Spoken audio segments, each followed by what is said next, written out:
سیدنا مولانا محمد مبارک وسلم۔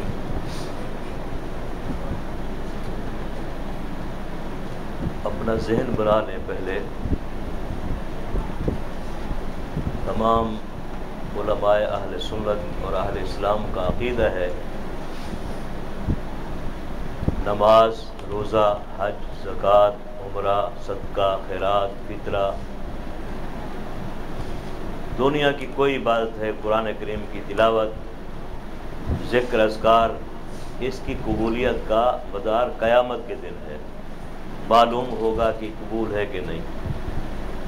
ایک عبادت یہ درود شریف کی ہے کہ آپ نے پڑھا نہیں اور سیدھا رسول اللہ صلی اللہ علیہ وسلم کے روضہ اقدس پر پہنچا دیں۔ جس طرح مجلس ذکر کے لیے حدیث پاک میں ہے کہ فرشتے زمین میں پھرتے ہیں، تلاش کرتے ہیں اللہ اللہ کرنے والے کہاں ہیں، اور جب وہاں ان کو پا لیتے ہیں تو بیٹھ جاتے ہیں، پھر اللہ کے ہاں جاتے ہیں، رپورٹ پیش کرتے ہیں کہ یہ لوگ بیٹھے تھے۔ مختصراً وہ حدیث ہے۔ اسی طرح پوری دنیا میں فرشتے گھومتے ہیں جو رسول اللہ صلی اللہ علیہ وسلم کا درود پڑھنے والے کا سن کر جنتی لباس میں کپڑوں میں باندھ کر روضہ اقدس پر فوراً پہنچاتے ہیں۔ اور آپ صلی اللہ علیہ وسلم کا فرمان ہے کہ جو بندہ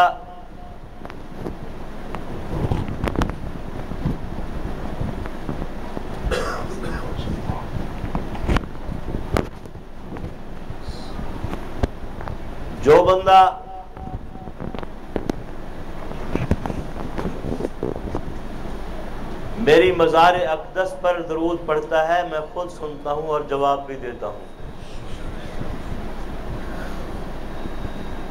وہ کیفیات، وہ اس لمحات کا حاضری کے موقع پر جن لوگوں کو اللہ نے توفیق دی ہے احساس ہوتا ہے، اور جو میرا امتی کہیں درود پڑھتا ہے وہ فرشتے مجھ تک فوراً پہنچ جاتے ہیں۔ اور یہ کوئی بندہ پڑھتا ہے درود ریجیکٹ نہیں ہوتا، بلکہ حضرت عمر کی روایت ہے کہ کوئی دعا قبول کرانی ہے تو پہلے بھی درود پڑھو، درمیان میں بھی، آخر میں بھی، کیونکہ اللہ درود شریف قبول کرتا ہے، رد نہیں کرتا، وہ کوئی ہو، گناہگار ہو، نیک ہو، ولی ہو، صدیق ہو۔ اس لیے اللہ کی ذات کے شان کے خلاف ہے کہ پہلا حصہ بھی قبول فرما لیں، درمیانی بھی قبول کر لیں، آخری بھی قبول کر لیں، باقی دعائیں رد کر دیں۔ دعاؤں کے قبول کرنے کا واحد ذریعہ درود شریف ہے۔ سیدنا موسیٰ علیہ السلام کا واقعہ ہے کہ رب کریم نے فرمایا میرے پیارے کلیم جاؤ اس بندے کا جنازہ پڑھو۔ کلیم کے معنی سمجھتے ہیں نا، اللہ سے بات کرنے والا۔ یہ نماز میں جو ہم نماز پڑھتے ہیں یہ بھی ہماری اللہ سے باتیں ہوتی ہیں۔ کیونکہ میں ٹھیک ہے، میں مولوی ہوں، پڑھا ہوں الحمدللہ، مفتی محمود میرے استاد ہیں، مولانا شبیر احمد عثمانی میرے دادا استاد ہیں، علامہ سید الشاہ بخاری میرے استاد ہیں، اور ایسے استاد ہیں کہ جتنا میں نے ان سے قرب حاصل کیا کسی نے نہیں کیا۔ حضرت علامہ دوست محمد قریشی میرے استاد ہیں، یہ مولانا شبیر احمد عثمانی کے اور مولانا مدنی کے شاگرد ہیں سارے۔ ان کی دعاؤں سے میں زندہ ہوں الحمدللہ۔ یہ ساتھی ہیں حضرت بھائی طیب صاحب بھی اور مفتی ارشد صاحب بھی، پرسوں پہلے ان نے فرمایا بھی کہ وہاں آپ کا وقت لیں گے۔ میں نے کہا وقت میرا تو وقت ان کے لیے ہے، صرف یہ ہے کہ ترتیب ہے، قاری صاحب کو پتہ ہے کہاں جانا ہے، ان سے بات کر لیں۔ حضرت موسیٰ کلیم علیہ السلام، اللہ میاں نے فرمایا میرے کلیم اس بندے کا جا کر آپ جنازہ پڑھیں۔ بندہ کون سا ہے؟ گناہوں سے بھرا ہوا، کوئی نیکی دنیا میں اس کی نہیں دکھتی، ظلم ہے، تعدی ہے، بے نمازی ہے، فسق و فجور ہے، زناکاری ہے، پتہ نہیں کیا جو ہوتا ہے انسان میں، قسمیں ہوتی ہے انسان کی۔ ایک جری ہوتا ہے نیکی میں، اس کو حرص ہوتا ہے کہ مرتے وقت تک اس کا بنا رہوں، اور ایک حریص ہوتا ہے کہ جوانی میں اسی کام پر خرچ کر دوں جو ہم آپ خرچ کر رہے ہیں۔ سوال کیا اللہ میاں اس میں کون سی خوبی ہے؟ یہ تو ایسا بندہ ہے کہ ہر بندہ گناہگار سے بھی گناہگار اس سے نفرت کرتا ہے. کون سا عمل اس کا پسند ہے آپ کو کہ آپ مجھے اپنے کلیم کو کہہ رہے ہیں کہ میں جاؤں جنازہ پڑھوں؟ فرمایا میرے کلیم ایک دن اس نے پڑھا میرے نبی کا نام محمد کہو صلی اللہ علیہ وسلم. دروشی پڑھنے کے 10 نیکیاں ملتی ہیں، 10 گناہ معاف ہوتے ہیں، 10 درجے بلند ہوتے ہیں، 30 فائدے ہیں. قرآن کریم کے ایک حرف کے کتنے ہیں؟ 10 نیکیاں ہیں. اور درود شریف کے کتنے ہیں؟ 30 فائدے ہیں. میرے موسیٰ کریم میرے نبی آخری رسول کا نام محمد صلی اللہ علیہ وسلم پڑھا اس نے، اور ان پر اس نے درود بھیجا. مجھے یہ ادا پسند آئی ہے کہ میرے محبوب پر اس نے درود بھیجا. اللہ نہ رکوع کرتا ہے، نہ سجدہ کرتا ہے، نہ قیام کرتا ہے، نہ وہ آرام کرتا ہے، نہ کھاتا ہے، نہ پیتا ہے، نہ بیوی ہے، نہ بچے ہیں، نہ باپ ہے، نہ ماں ہے. اس کا ورد کیا ہے؟ ان اللہ و ملائکتہ یصلون علی النبی یا ایھا الذین آمنوا صلوا علیہ وسلموا تسلیما. اللہ درود بھیجتا ہے اپنے نبی پر، یہ اللہ کا ورد ہے. اور اس کے فرشتے بھی درود بھیجتے ہیں. اے اہل ایمان تم بھی اس پر آپ صلی اللہ علیہ وسلم پر درود بھیجو. اور جہاں درود جاتا ہے وہ کون سی جگہ ہے؟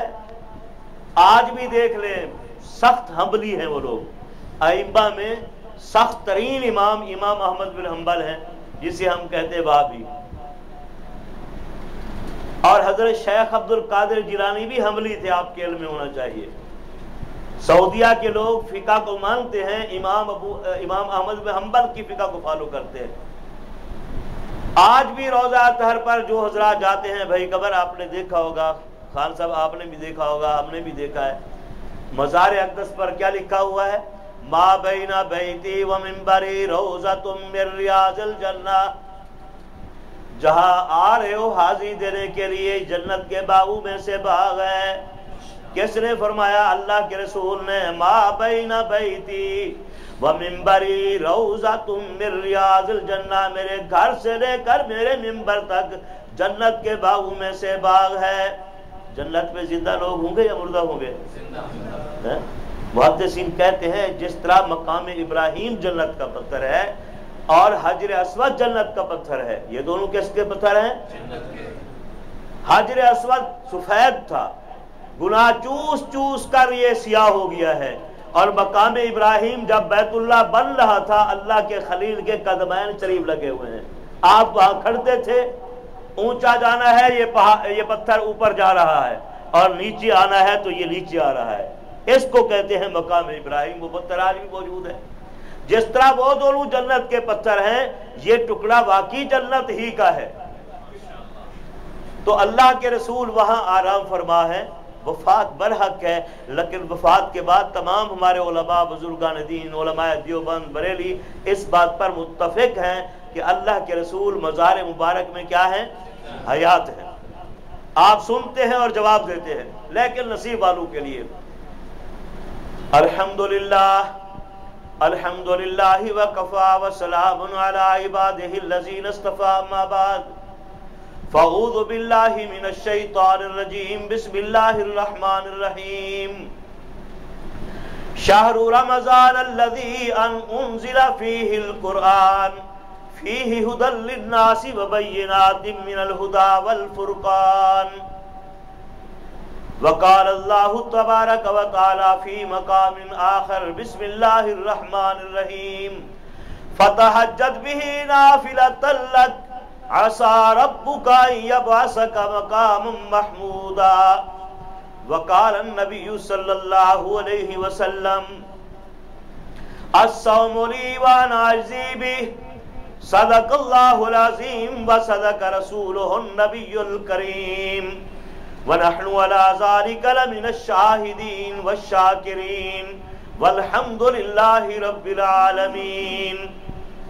اللہ تعالیٰ کی بے انتہا حمد و توصیف، سرور کائنات، فخر موجودات، راحت العاشقین، مراد المشتقین، حبیب کبریا احمد مجتبیٰ سیدنا حضرت محمد الرسول اللہ صلی اللہ علیہ وسلم کی ذات پر بلند آواز سے پڑھ لیجیے. اللہم صلی علی سیدنا و مولانا محمد وعلی آل سیدنا مولانا محمد مبارک وسلم تحفہ درود و سلام پڑھنے اور بھیجنے کے بعد آپ کی ہماری پہلی ملاقات ہے، اور کچھ میرے قریبی بھائی ہیں جو ہمیشہ ملاقات ان سے ہوتی رہتی ہے۔ دین خیر خائی کا نام ہے، یہ مہینہ رمضان کا ہے۔ رمضان ہے رامضا سے مشتق، رامضا کے معنی جلا دینے والا، کیونکہ یہ مہینہ گناہگاروں کے گناہوں کو جلا دیتا ہے، اس کا معنی ہے رمضان۔ حدیث پاک میں ہے فَإِنَّهَا تَرْمُزُ الذُّنُوبَ، یہ مہینہ گناہوں کو جلا کر ختم کر دیتا ہے۔ جس طرح لوہے کو لوہار ڈالتا ہے بھٹی میں، آگ میں، میل کچیل صاف کر کے خالص لوہا کر دیتا ہے، یہ خالص ایماندار بندے اور مومن اور نیکوکار کے گناہ جلا کر پاک کو صاف کر دیتا ہے۔ اس لیے میں نے ایک تو آیت پڑھی فَتَحَجَّدْ بِهِ، اللہ کے نبی نے تہجد پڑھی۔ ہمارے لیے تہجد سنت ہے، رسول اللہ صلی اللہ علیہ وسلم پر لازم تھی، 5 نمازیں فرض تھی اور تہجد بھی لازم تھی۔ دوسرا میں نے آیت تلاوت کی کہ یہ رمضان کا مہینہ کون سا ہے جس میں اللہ نے قرآن کو نازل کیا ہے۔ مل جل کر چلیں گے اور ایک حدیث پڑھی ہے، پہلے اس بات پر بات کر لیتے ہیں فَتَحَجَّدْ بِهِ، میرے محبوب آپ تہجد پڑھا کریں، نافلۃ لک، یہ آپ کی فرض نماز سے علاوہ آپ پر ہم مقرر کر رہے ہیں۔ اس کا فائدہ کیا ہوگا؟ عسیٰ ربک، ان قریب آپ کا رب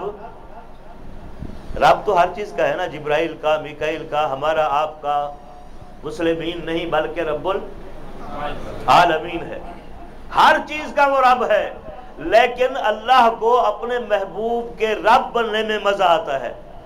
آیاتیں دیکھیں، قرآن پڑھ لیا کریں، کہیں فرمایا وَالضُّحَىٰ وَاللَّيْلِ إِذَا سَجَىٰ مَا وَدَّعَكَ رَبُّكَ وَمَا قَلَىٰ، یہاں بھی فرمایا عَسَىٰ أَن يَبْعَثَكَ رَبُّكَ مَقَامًا مَحْمُودًا، میرے محبوب رات کو تہجد پڑھا کریں، تیرا رب تجھے مقام محمود عطا کرے گا۔ حدیث پاک میں رسول پاک صلی اللہ علیہ وسلم نے فرمایا میرے لیے مقام محمود کی دعا مانگا کرو، میرے لیے وسیلہ مانگا کرو، فضیلہ مانگا کرو۔ یہ ایسے مقام ہیں جو ایک ہے اور کسی کو نہیں ملے گا۔ اللہ کا میرے ساتھ وعدہ ہے، تم جب مانگو گے مجھے تو عطا ہونا ہے، تم بھی اس ثواب میں شریک ہو جاؤ گے۔ جو دعا مانگتے ہیں ہم اذان کے بعد، اس میں یہی ہے آتنا الوسیلہ والفضیلہ وابعث مقام محمودہ، اس آیت کے مطابق ہر بندہ نماز کے بعد اذان کے بعد جو ہے یہ دعا مانگتا ہے۔ تو تہجد کیا ہے؟ فرمایا نفل ہے، نفل کے معنی زائد، فرض نہیں ہے۔ فرض یہ 5 نمازیں ہیں، تہجد فرض نہیں لیکن یہ نفل ہے۔ اس کا فائدہ کیا ہے؟ حدیث پاک میں آتا ہے جو بندہ نوافل پڑھتا ہے قیامت کے دن اس کی نماز میں اگر کوئی کوتاہی، کمزوری، کمی ہوگی، اللہ نفل کو ملا کر اس کی نماز فرض پوری کر دے گا۔ یہ نفل کو معمولی نہیں سمجھو۔ اسی طرح نفل حدیث قدسی ہے، رسول اللہ صلی اللہ علیہ وسلم نے فرمایا کہ جو بندے نوافل پڑھتے ہیں، فرض واجبات سنت کے بعد نوافل پڑھتے ہیں، وہ میرے ایسے محبوب ہو جاتے ہیں، میں ان کا ہاتھ بن جاتا ہوں، پاؤں بن جاتا ہوں، کان بن جاتا ہوں، آنکھ بن جاتا ہوں، زبان بن جاتا ہوں۔ اللہ پاک ہے، ان سے یہ ہاتھ کان بنتا ہے، وہ بسم اللہ ہے یا کوئی اس کا ہاتھ پاؤں ہے، اس چیز سے پاک ہے، وحدہ لا شریک ہے۔ لیکن مقصد یہ حدیث کا کہ وہ اللہ کا اتنا قرب اس کو نصیب ہوتا ہے کہ وہ کان سے سنتا ہے تو اس کی مرضی کی بات، وہ بولتا ہے تو اس کی خوشنودی میں، وہ چلتا ہے تو اس کی رضا میں، ہاتھ سے کوئی چیز پکڑتا ہے تو اس کی خوشی میں، آنکھ سے کوئی دیکھتا ہے تو اس کو راضی کرنے کے لیے۔ رسول کائنات صلی اللہ علیہ وسلم نے فرمایا چھوٹی چھوٹی نفلیں ہیں، رمضان میں ان کا بزرگوں نے اہتمام کیا ہے، ویسے تو ساری زندگی، لیکن رمضان خاص کر کے وقت ہوتا ہے سحری کا، افطاری کا، اس ٹائم میں ہم 2 4 نفل پڑھ سکتے ہیں۔ سب سے پہلی نفل تحیۃ الوضو ہے۔ رسول پاک صلی اللہ علیہ وسلم نے فرمایا جس نے وضو کیا اچھے طریقے سے اور 2 رکعت نفل کی اس نے ادا کر لی، اللہ تعالیٰ اس پر جنت واجب کر دیتا ہے۔ اور جنت کیا ہے؟ نبی کہتا ہے اللہم انی اسألک الجنہ، ولی جنت مانگتا ہے، صدیق جنت مانگتا ہے، علی جنت مانگتا ہے، اور اللہ کے رسول فرماتے ہیں جو وضو کر کے 2 رکعت نفل وضو کا تحفہ ہدیہ اللہ کو پیش کرتا ہے، اللہ اس پر جنت لازم واجب کر دیتے ہیں۔ اسی طرح مسجد میں آتا ہے، ٹائم ہے جماعت سے پہلے 2 رکعتیں مسجد کا ہدیہ ایسے تحفہ تحیہ پڑھ لیا، اس پر بھی جنت واجب کر دیتا ہے۔ ہم دعا کراتے ہیں، ورد وظیفے کرتے ہیں، لوگوں سے درخواستیں کرتے ہیں، بزرگوں پیروں سے تعویذ لیتے ہیں کہ رزق پر پابندی ہے، رزق کے لیے پریشان ہے، روزگار کے لیے برکت نہیں ہے۔ اللہ کے رسول نے فرمایا جب فجر پڑھ لو اسی جگہ پر بیٹھے رہو، 10-15 منٹ کے بعد جب سورج اونچا ہو جائے تو 2 رکعتیں اشراق کی پڑھ لو، 2 رکعتیں اشراق کی پڑھ لو، اللہ روزی میں بھی برکت عطا فرمائے گا، اور فرمایا ایک حج اور عمرے کا بھی کامل ثواب عطا فرمائے گا۔ چاشت پر آ جائیے، دن اور اونچا ہو گیا، بالکل تیز روشنی ہو گئی، زوال سے پہلے پہلے جس نے 2 اور 6 رکعتیں اشراق کی چاشت کی پڑھ لی، رسول کائنات صلی اللہ علیہ وسلم نے فرمایا جب بندہ کھڑا ہوتا ہے اس کے ایک ایک عضو پر صدقہ لازم واجب ہے کہ وہ بندہ اللہ کی دربار میں اپنے ایک ایک عضو پر، آپ پتہ ہے کتنے عضو ہیں انسان کے؟ 360 اعضاء ہیں، 360 مرتبہ صدقہ دینا، ہم کبھی ایک دفعہ بھی دے دیں تو بڑی بات ہے۔ صدقہ مصیبت کی کمر توڑ دیتا ہے، بلائیں رد ہوتی ہیں۔ فرمایا بندے کو ہر دن کے لیے ہر عضو کا، ہر حصے کا، ہر جوڑ کا صدقہ لازم ہے۔ بندہ کہتا ہے سبحان اللہ، یہ بھی صدقہ ہے، الحمدللہ یہ بھی صدقہ ہے، اللہ اکبر یہ بھی صدقہ ہے، لا الہ الا اللہ محمد رسول اللہ یہ بھی صدقہ ہے، کسی کو اچھی بات کی یہ بھی صدقہ ہے، برے کام سے روکا یہ بھی صدقہ ہے۔ لیکن جو چاشت کی 2 رکعتیں پڑھتا ہے، رسول کائنات صلی اللہ علیہ وسلم نے فرمایا اس کے 360 اعضاء کا صدقہ اللہ قبول کر لیتے ہیں، اور اگر اس کے گناہ سمندر کی جھاگ سے بھی زیادہ ہے وہ بھی اللہ معاف کر دیتا ہے۔ اوابین ہے، کم از کم 2 رکعتیں اور زیادہ سے زیادہ 20 رکعتیں۔ تہجد ہے، فرمایا رکعتین فی جوف اللیل، رات کی تاریکی اندھیرے رات کے درمیان میں جب سب سو رہے ہوں، ایک بندہ وضو کر کے اس تاریکی کے عالم میں اللہ کی دربار میں کھڑا ہے، اور اولیاء اللہ کی نشانی بھی یہ ہے وَعِبَادُ الرَّحْمَنِ الَّذِينَ يَمْشُونَ عَلَى الْأَرْضِ هَوْنًا وَإِذَا خَاطَبَهُمُ الْجَاهِلُونَ قَالُوا سَلَامًا وَيَبِيتُونَ لِرَبِّهِمْ سُجَّدًا وَقِيَامًا۔ اللہ کے بندے اولیاء جو ہیں کیا کرتے ہیں؟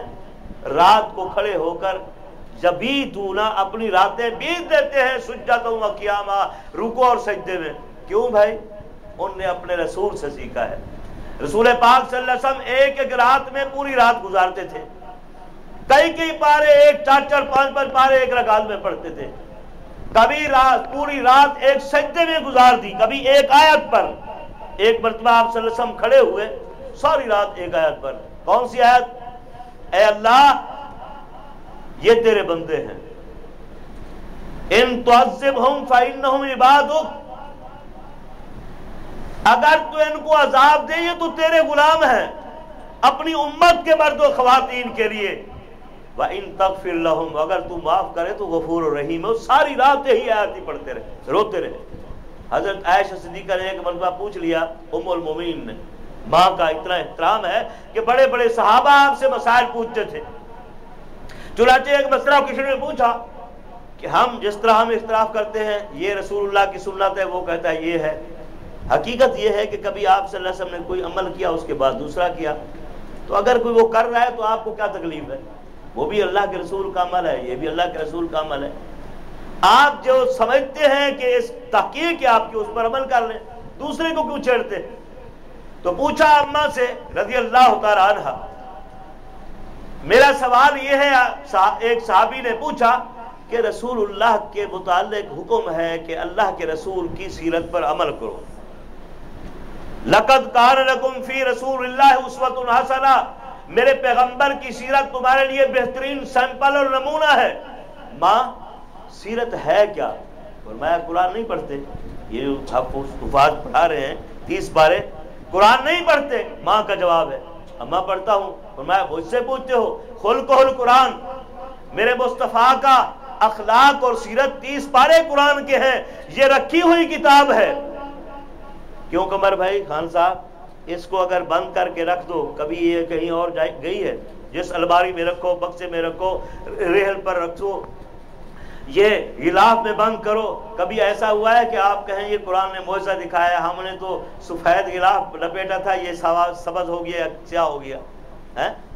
یہ قرآن ایسی کتاب ہے، اماں عائشہ صدیقہ فرماتی ہیں یہ 30 پارے قرآن کے اللہ نے جو رسول اللہ کے وجود اکبر قلب اطہر پر اتارے ہیں، یہ جامد کتاب ہے، کھولو کھل جاتا ہے، پڑھو پڑھا جاتا ہے، پوچھو بتاتا ہے، لیکن نہ پوچھو، جہاں رکھو یہ رکھا ہے، جہیز میں دیتے ہیں، عدالتوں میں قسموں کے لیے ہر سر پر اٹھاتے ہیں، یہ کچھ نہیں کہتا، لیکن اماں کہتی ہے میرا مصطفیٰ محمد الرسول اللہ صلی اللہ علیہ وسلم چلتا پھرتا قرآن ہے، عملی قرآن ہے، آپ کا اٹھنا بیٹھنا، کھانا پینا، شادی غمی، درود، نماز، حج، زکوٰۃ، جتنے ساری چیزیں ہیں آپ کی، وہ قرآن کے مطابق ہیں۔ قرآن اترتا تھا، پہلے محمد الرسول اللہ صلی اللہ علیہ وسلم اس پر عمل فرماتے تھے، اس کے بعد دنیا کے اور لوگ عمل کرتے تھے، عملی قرآن ہے۔ یہ قرآن جب تک نہیں اترا، رسول اللہ صلی اللہ علیہ وسلم ہے محمد بن عبداللہ، عقیدے کی بات کر رہا ہوں، جب تک قرآن نہیں اترا آپ کون ہیں؟ محمد بن عبداللہ۔ مشرکین مکہ آپ کو صادق بھی کہتے ہیں، امین بھی کہتے ہیں، لیکن جب قرآن اترا بن گئے محمد الرسول اللہ۔ پہلی وحی آئی غار حرا میں، اقرا بسم ربک الخلق، جبریل نے کہا اللہ کا پیغام ہے میرے محبوب، آپ قرآن پڑھیے، اقرا بسم ربک الخلق، جس اللہ نے آپ کو پیدا کیا ہے، اس کی تخلیق کیا مخلوق ہے، اس کے نام سے پڑھیے۔ بات جو ہی آئے آپ کانپ رہے ہیں۔ قرآن کی جب پہلی وحی آئی، اتنا اثر ہے قرآن کریم کا، آپ نے فرمایا زملونی زملونی، مجھے کمبل پہناؤ، چادر اڑا دو۔ حضرت خدیجہ کبریٰ نے اڑا دی، پوچھا کیا ہے؟ فرمایا میرے اوپر وحی آئی ہے، میں آج کے بعد رسول اللہ ہوں، سب کو صلی اللہ علیہ وسلم۔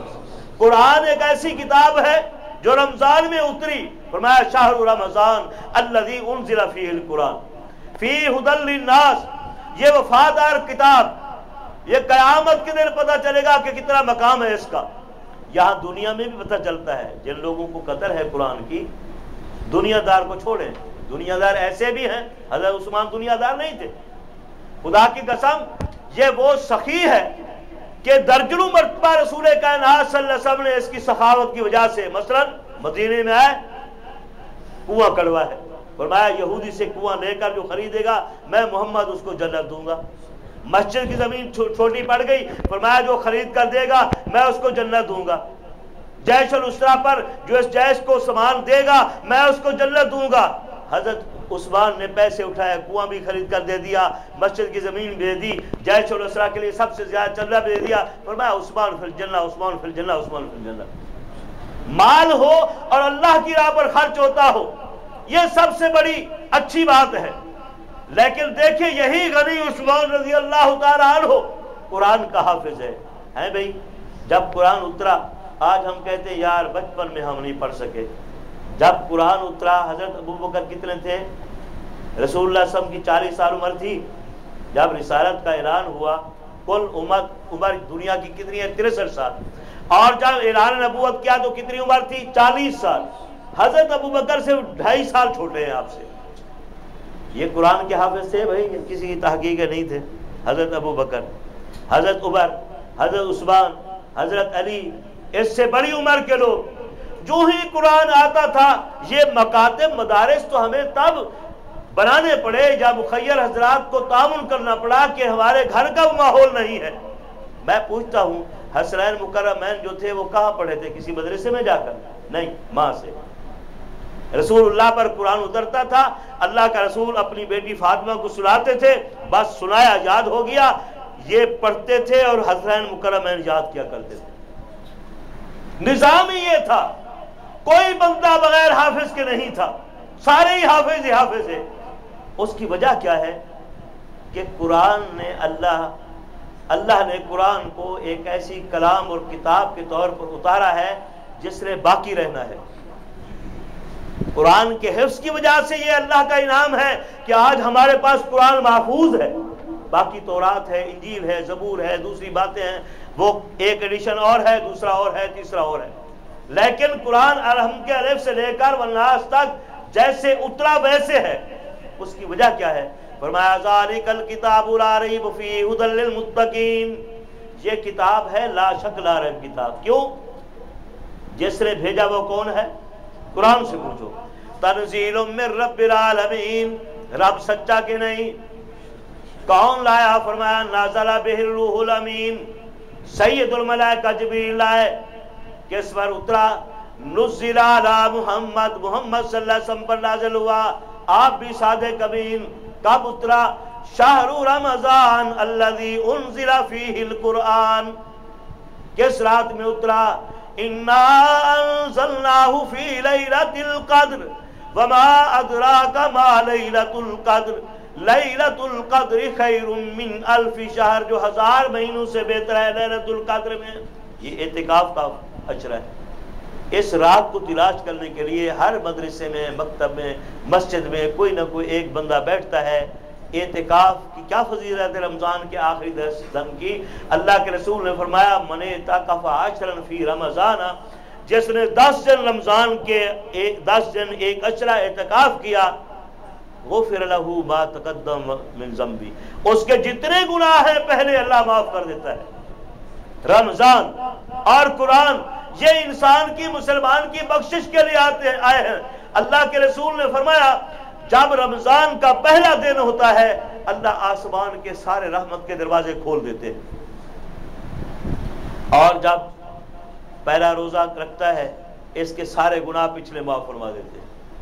جب رات کی نماز کا ایک سجدہ کرتا ہے، رات کی نماز سے مراد تراویح کی نماز ہے جس کی ہم کوشش کرتے ہیں کہ 8 رکعتیں پڑھ لیں یا جلدی بھاگ جائیں یا ختم جلدی کر کے چھٹی کر دیں. ایک رات کی ایک سجدے کے متعلق حضرت ابو سعید خدری رضی اللہ تعالیٰ عنہ فرماتے ہیں رسالت باب صلی اللہ علیہ وسلم نے فرمایا جو رات کی نماز کا ایک سجدہ کرتا ہے اللہ اس کا جنت میں سرخ یاقوت کے ساتھ محل بناتے ہیں جس کے 60,000 دروازے ہوتے ہیں، اور ہر دروازے پر ایک سونے کا محل ہوتا ہے جو سرخ یاقوت سے مزین ہوتا ہے.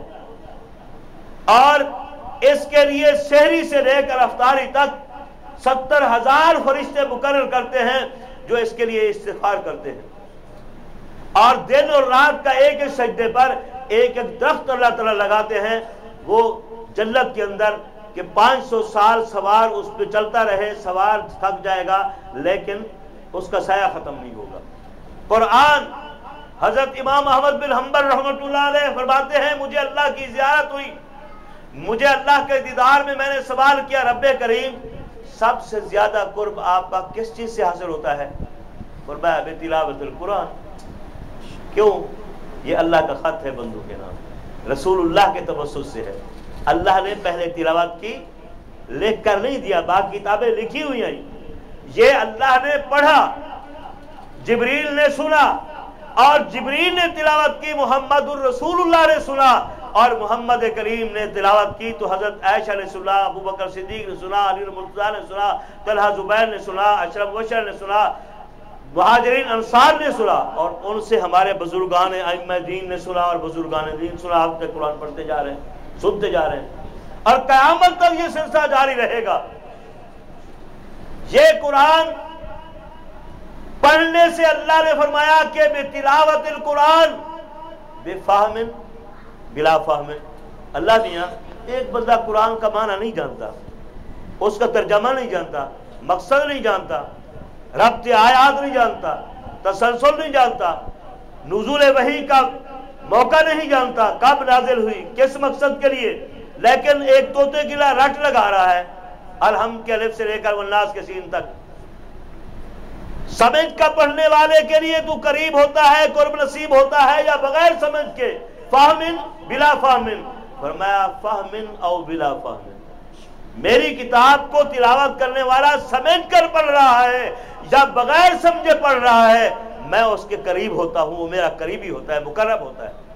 اور حدیث پاک میں ہے رسول کائنات صلی اللہ علیہ وسلم نے فرمایا ما من مؤمن ولا مؤمنہ کوئی بندہ کائنات میں مومن اور مومن عورت نہیں ہے، مرد اور مومن عورت، الا ولہ فی الجنت وکیل، مگر جنت میں اللہ نے ہر ایماندار عورت مرد کے لیے ایک وکیل مقرر کیا ہے۔ جب یہ قرآن پڑھتے ہیں ان کے لیے وہ فرشتہ محلات بنواتا ہے، جب یہ سبحان اللہ کہتے ہیں وہ فرشتہ درخت لگوا دیتا ہے، جب یہ تلاوت قرآن بند کرتا ہے، سبحان اللہ الحمدللہ اکبر کہنا بند کرتا ہے، تو وہ بھی آرام سے بیٹھ جاتا ہے۔ جب یہ حافظ قاری ختم کرتا ہے، رسول اللہ صلی اللہ علیہ وسلم نے فرمایا ختم کے موقع پر، ختم میں ہم سارے کیوں اکٹھے ہو جاتے ہیں، دعا کیوں کراتے ہیں، بھوکے بروا رہتے ہیں، پانی سے دم کرا رہے ہوتے ہیں۔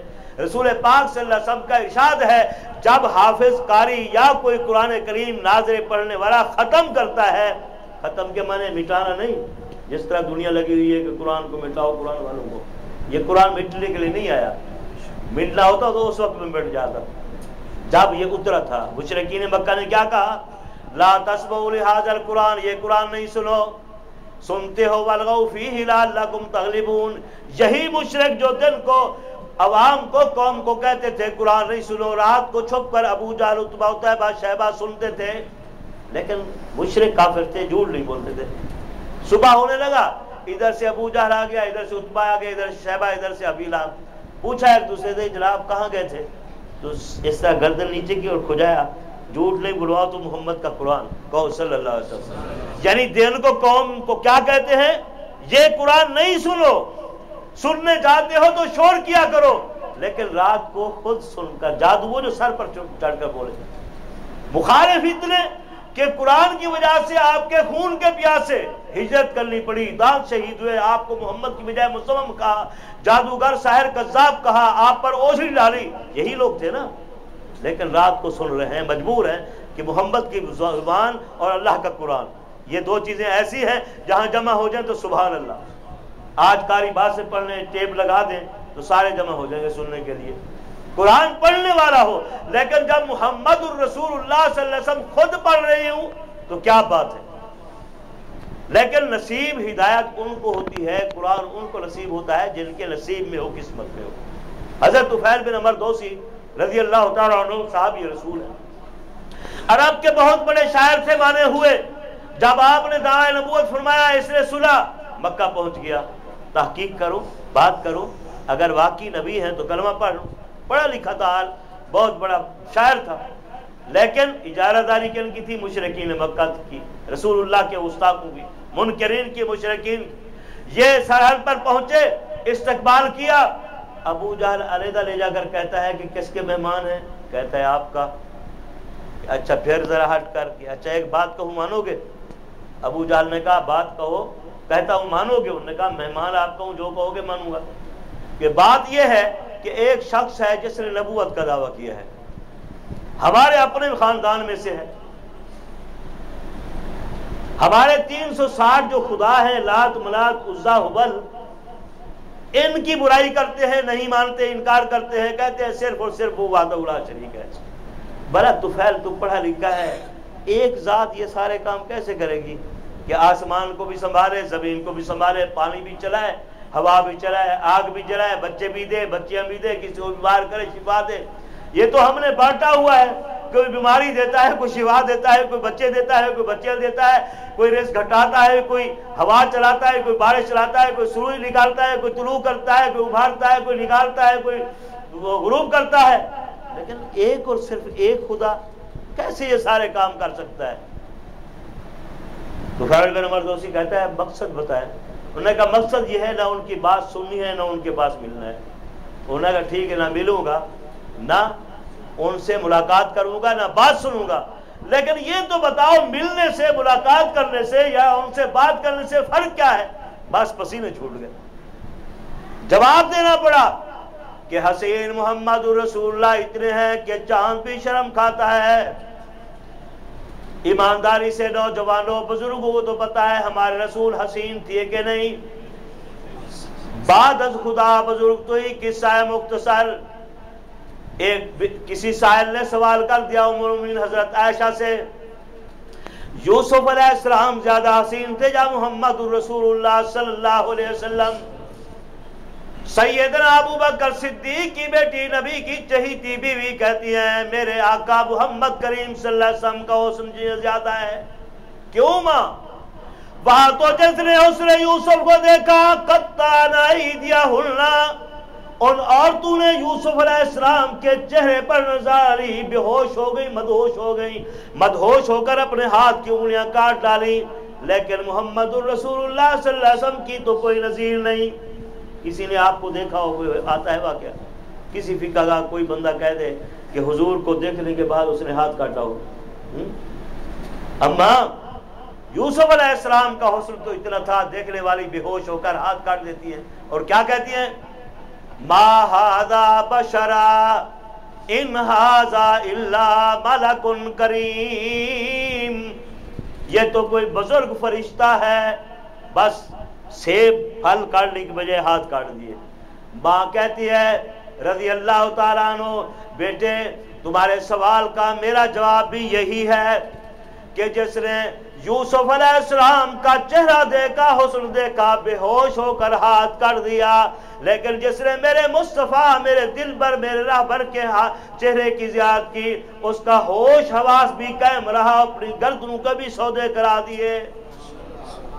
وہاں صرف انگلیاں کاٹی.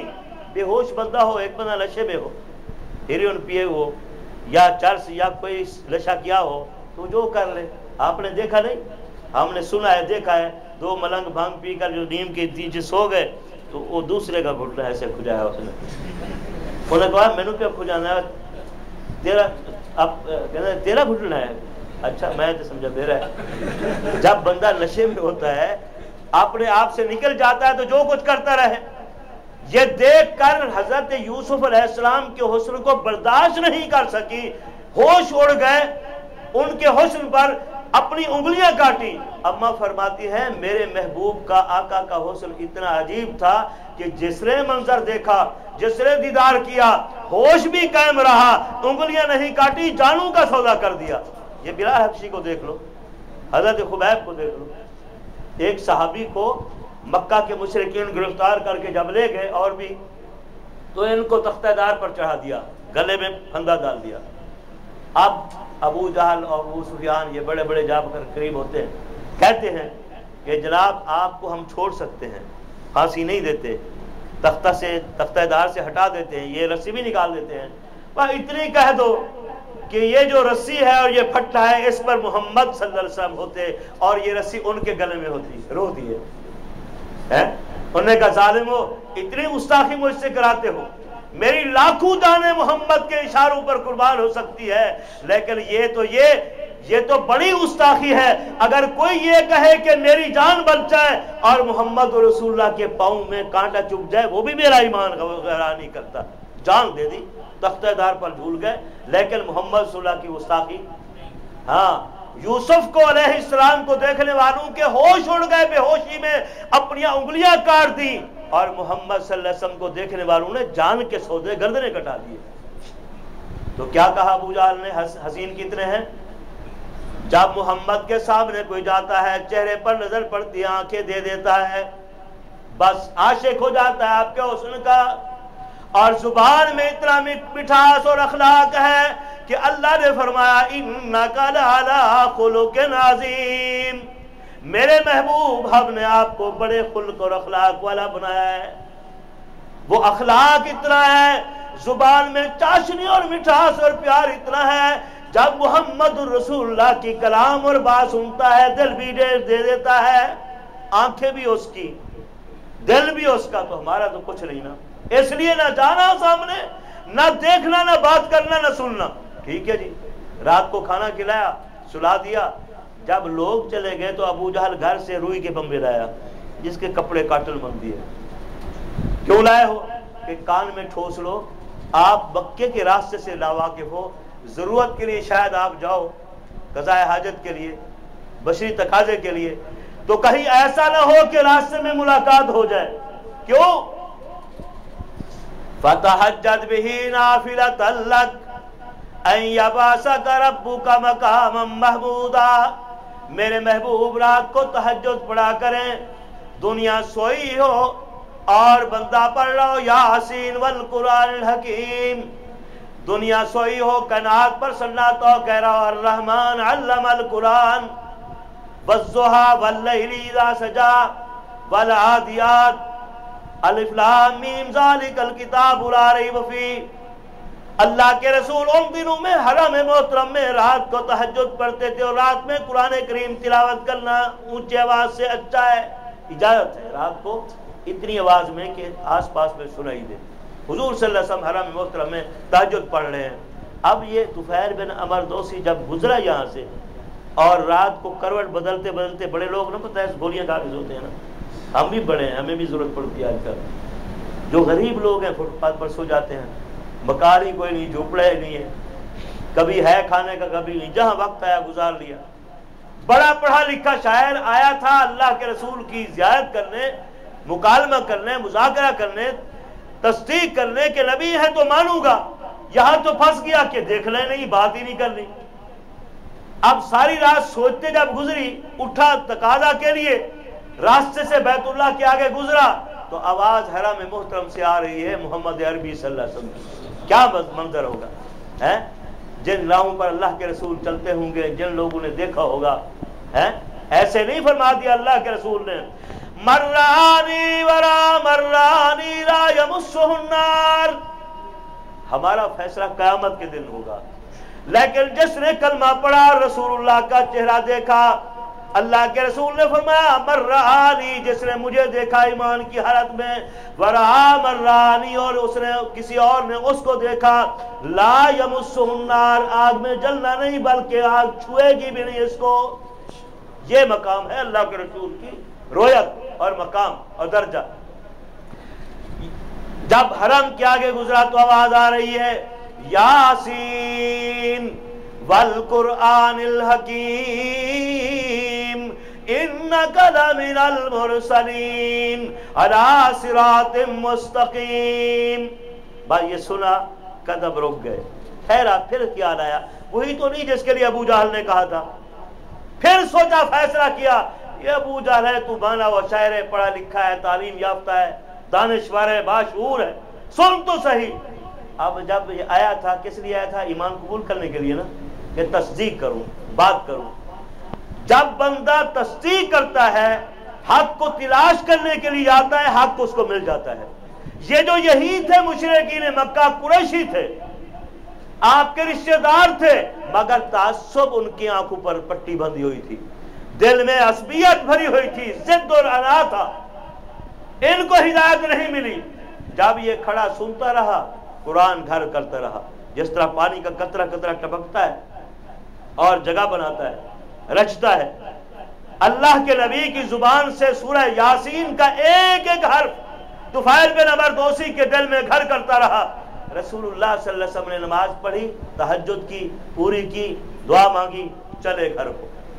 ان دنوں پابندی تھی کہ جناب آپ پڑھ سکتے ہیں نماز، گھر بھی جا سکتے ہیں، راستے میں کسی سے بات نہیں کر سکتے۔ کیوں نہیں کر سکتے؟ وہی بات جو بات کرے گا آپ کا گھر ودا ہو جائے گا۔ ٹھیک ہے جی، نہیں کریں گے۔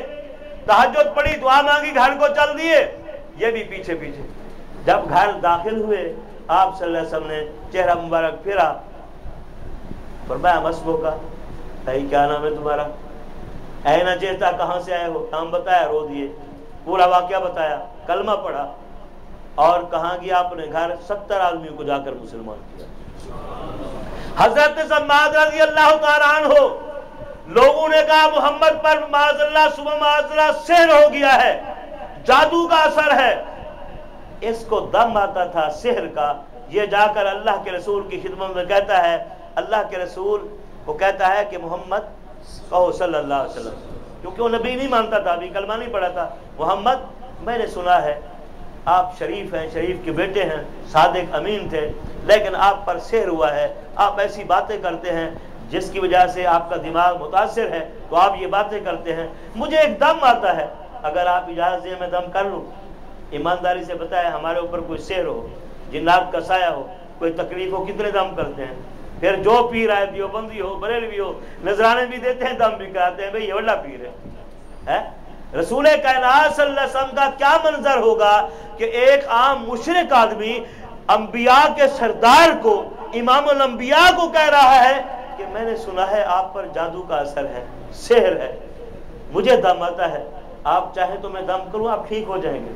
رسول پاک صلی اللہ علیہ وسلم نے غصہ نہیں کیا، ہم ہوتے تو چھڑی اٹھاتے، خان صاحب نہیں، جو لے تیرے دم کر دی۔ اللہ کے رسول کا اخلاق دیکھیں، فرمایا بھائی زمار آپ تشریف لائے، جس وجہ سے مجھے لوگ کہتے ہیں کہ سحر زدہ ہوں، میرے اوپر جادو کا اثر ہے، وہ بات میں تمہیں سناتا ہوں۔ اگر سحر میرے اوپر ہے تو دم آپ رکھ لینا، اور سحر تم پر ہے، قسمت نصیب اور قسمت کے بد ہو تو دم میں محمد رکھ لوں گا، اس میں کیا بات ہے؟ ایک آدمی کے لیے حضرت نے عصا لیا، چھوٹی یہ سنت رسول ہے دینا، عصا لیا اور ایسے پکڑا، سنت یہ ہے آپ کی زیادہ کھڑے ہو کر بیان کرنے کی، ایک آدمی کے لیے عصا لیا، کھڑے ہو گئے اور فرمایا الحمدللہ الحمدللہ نحمدہ ونستعینہ۔ اس میں حکمت کے موتی ہیں اس خطبے میں، یہ رسول کا خطبہ ہے، خطبے بہت ہے لیکن یہ جو جمعہ میں الحمدللہ نحمدہ ونستعینہ، یہ رسول اللہ کا خطبہ ہے۔ الحمدللہ الحمدللہ نحمدہ ونستعینہ ونستغفرہ ونؤمن بہ ونتوکل علیہ۔ بس جھڑی برسنے لگی، اثر کر گیا نبی کا کلام، وہی جو دم رکھنے آیا رو بھی رہا ہے اور کہہ رہا ہے اعد ذکرک یا محمد، محمد صلی اللہ علیہ وسلم اپنے کلمات دوبارہ پڑھی، آپ نے پھر پڑھا، کہا اعد ذکرک یا محمد، پھر سنائے مجھے، آپ نے سے بڑا سنایا۔ جب 3 مرتبہ حضرت زماد جادو کا دم رکھنے والے نے سن لیا، کہا اللہ کے رسول ہم سحر زدہ ہیں، بد نصیب ہیں، آپ واقعی پیغمبر اور اللہ کے رسول ہیں، آپ نے خطبہ بھی سنا دیا، اس کا تعارف بھی کرا دیا اور 360 کی نفی بھی بتا دی، اب مجھے کلمہ بھی پڑھا دو۔ آیا تھا مشرکین کی طرف سے دم کرنے، جب گیا تو کہا میں تو مسلمان ہو گیا، میں رسول اللہ کا صحابی ہو گیا، یہ ہے اثر۔ لیکن نصیب والوں کے لیے قرآن کریم، میں ایک بات کیا کرتا ہوں، ابھی میں نے عرض کیا نا، ایک آدمی کے لیے، یہ امت جو ہے اسی دین پر ہے یا کوئی اور ہے؟ یہ جو ہم جتنے لوگ ہیں مسلک کے، فقہ کے، سارے برحق ہیں، سارے مسلمان ہیں، کلمہ گو ہیں، تو ہماری کوشش کیا ہوتی ہے کہ لوگ وہ دین سکھاؤ۔ جہاں کچھ تھوڑے ہوں کہتے ہیں یار مجمع کم تھا، بھائی مجمع کی بات نہیں، ایک کو بھی اللہ ہدایت دے دے۔ میں نے حضرت صلی اللہ علیہ وسلم کا بتایا نا، ابھی امام اہل سنت حضرت علامہ سید نور شاہ بخاری رحمۃ اللہ علیہ جب انہوں نے تنظیم اہل سنت 1943 میں قمر بھائی قائم کی تو لاہور سے میاں والی تک سفر کیے سائیکل پر۔ ایک علاقہ ہے منکرین قرآن کا، اس وقت ریچری، جکرالی، پرویزی، قادیانی، منکرین قرآن، یہ ساری چیزیں موجود تھی۔ تو یہ جماعت بنی سردار احمد خان پتافی اور سردار محمود خان لغاری، فاروق لغاری کے چچا، حضرت خواجہ نظام الدین توسوی چشتی، اور الحمدللہ میں نقشبندی بھی ہوں مشہور، لیکن چشتی، قادری، سہروردی چاروں سلسلوں میں مجاز ہوں، اللہ کا احسان ہے۔ میرے بزرگوں کو اللہ نے، ایک نقشبندی تھے اور ڈاکٹر غلام محمد کراچی کے، چاروں سلسلوں میں انہوں نے مجھے اجازت دی۔ یہ سارے بزرگ برحق ہیں۔ تو حضرت سید نور شاہ بخاری رحمۃ اللہ علیہ بہل ایک علاقہ ہے کروڑ لاڑی سال رہیے کے علاقے میں، میں گیا، میرے نانا 110 سال کے فوت ہوئے، والد 100 کچھ سال کے ہیں، ابھی حیات ہیں الحمدللہ۔ میں گیا، تدفین کے بعد میرے پیر زادے علامہ دوست قریشی کے بیٹے جو حضرت عثمانی کے شاگرد تھے، انہوں نے کہا بھائی آؤ جلسہ کر کے آئے۔ جب وہاں پہنچے تو بتایا یہ حضرت سید نور شاہ بخاری کا پیارا شاگرد ہے، انہوں نے تربیت کی۔ اس نوجوان نے مجھے بتایا کہ تمہارے استاد جب آئے تھے، میرے باپ نے بلایا تھا تو انہوں نے اعلان کیا، کھانا کھلایا، نماز کا ٹائم ہو گیا، تو جب نماز کا ٹائم ہو گیا وہ ایک شاہ جی اور بلانے والا ہے، 2 بندے، تو رو پڑا کہ حضرت میں نے انتظام پورا کیا ہے، دیگیں بھی پکائی ہیں، گائے بھی ذبح کی ہے، دعوت بھی دی ہے، بندہ تو کوئی نہیں ہے سننے والا۔ حضرت نے کیا فرمایا، خان صاحب محترم، کہ اللہ کا بندہ، تو بندہ نہیں، میں بندہ نہیں، بیٹھ۔ کرسی پر بیٹھے حضرت نے 3 گھنٹے ایک بندے کو تقریر کی۔ آج جاؤ، اتنی گاڑیاں ہیں،